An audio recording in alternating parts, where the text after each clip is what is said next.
Қайырлы күн, құрметті әріптестер. Бүгін мен сіздерге Хейджин жасанды интеллектін көрсеткім келіп тұр.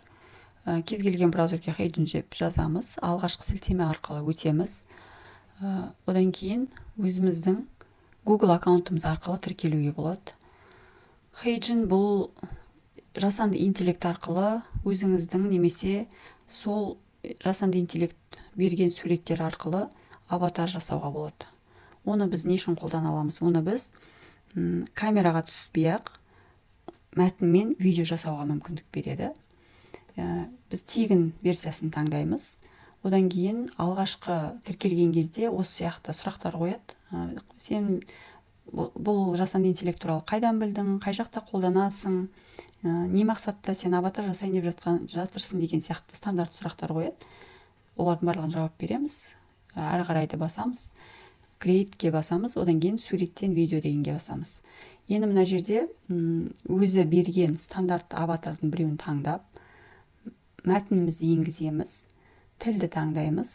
Мен қазақшаны таңдадым.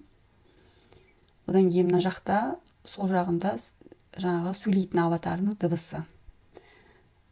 Текст қойылды, Word'тан көшіріліп, тілім таңдалды, жаңағы сөйлейтін адамның дауысы таңдалды. Одан кейін видеоның генерациясына өтеміз. Сәл күтеміз. Енді мен мына жақта видеода кесемін, әрине, уақыт алмас үшін. Бұл 1 минут, 2 минут алуы мүмкін. Одан кейін біздің аватарымыз, жаңа берілген мәтін арқылы сөйлеп тұрған аватарымыз дайын. Оны өзімізге жүктеп алуға болады.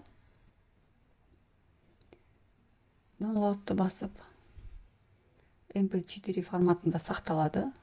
Сақтайтын орнын таңдайсыздар. Файлдың атын жазуға болады, өзгертуге болады. Немесе сілтеме арқылы қажетті адамға жіберуге де болады.